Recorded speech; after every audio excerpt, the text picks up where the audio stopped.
कि जब भगवान देखते हैं युद्ध विराम हो, 18 दिन का युद्ध, इस पृथ्वी का अब तक का सबसे बड़ा युद्ध, जिसमें पूरी पृथ्वी के राजा शामिल थे, और दुनिया का सबसे बड़ा विनाश भी तभी हुआ था।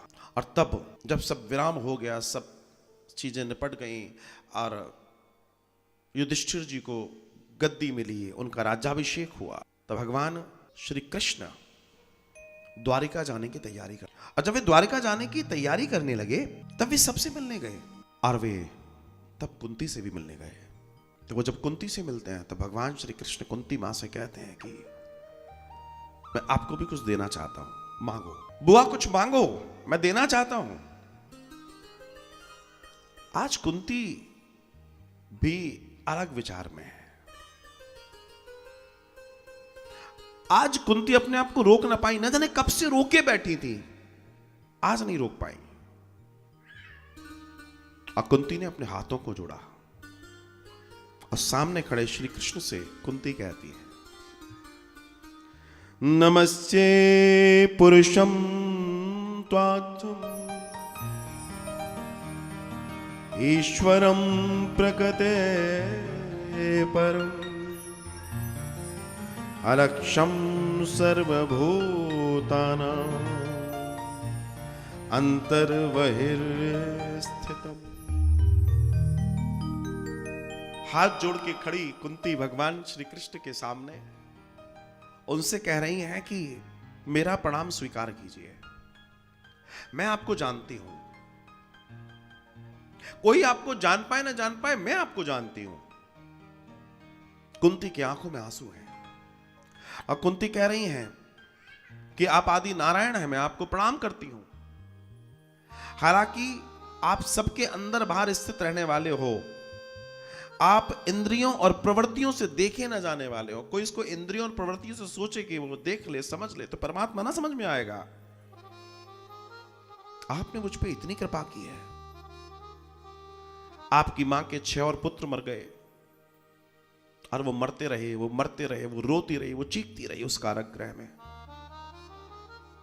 और उसके साथ जो घटना घटी वो घटी। लेकिन मेरे 5 पुत्रों को हजारों बार मारने की चेष्टा की गई और हर बार गोविंद तुम आए और तुमने बचाया। अब तुम मुझसे कहते हो कि कुछ मांग लो। अब भला मेरे पास मांगने के लिए बचा क्या है? तुमने ऐसा छोड़ा क्या है जो मेरे पास नहीं है? इतना बड़ा युद्ध,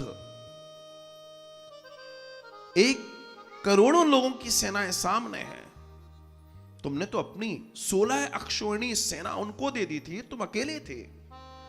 वो 100 और कई 100, कई हजार, कई करोड़,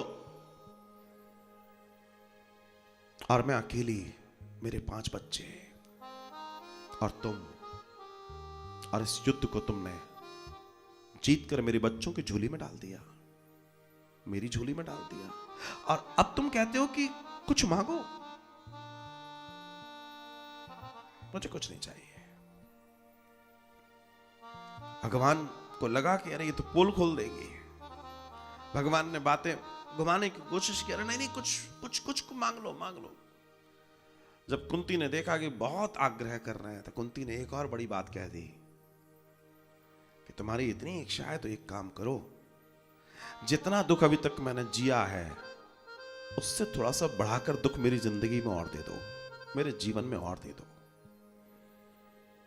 भगवान श्री कृष्ण के साथ साथ जितने लोग वहां खड़े थे, सबकी आंखें एकदम चौदयासी गई। क्या कह रही हैं ये? भगवान ने तुरंत बात को बदलते हुए कहता है कि कैसी बातें कर रही हो बुरा? लगता है आपने सुख जैसी चीज को समझा नहीं है, जाना नहीं है, इसलिए दुख दुख करती हो। जिंदगी भर दुख ही तो देखा है तुमने। बचपन में ही गोद ले ली गई, और उसके बाद वो तो देवताओं की कृपा हो गई, संतों की कृपा हो गई, जो देवताओं से पुत्र मिले, क्योंकि जिस पति से विवाह हुआ उससे पुत्र नहीं मिल सकते थे, और वो मर जाता है, वो मारा जाता है। अकेली एक निरीह महिला, उसके पास उसके बच्चे, और चारों तरफ तलवार लिए हुए लोग खड़े हैं कि कभी ने अपनी आंखों के आंसू को थोड़ा सा पहुंचते हुए लंबी सी सांस ली, और कुंती भगवान से कहती है, बहुत सुंदर बात कहती है, वासुदेव तुम अपनी जगह सही हो, लेकिन हकीकत यह है कि मेरे जीवन में जब जब दुख रहा है, तुम्हारा सुमिरन रहा है, और तुम्हारा सुमिरन रहा है तो तुम रहे हो, और तुम बस मेरे करीब रहो। मुझे सूत्र मिल गया है, दुख है भला में से दुख दीजिए जितना दे सकते हैं, क्योंकि जितना दुख होगा उतना तेरा सुमिरन होगा।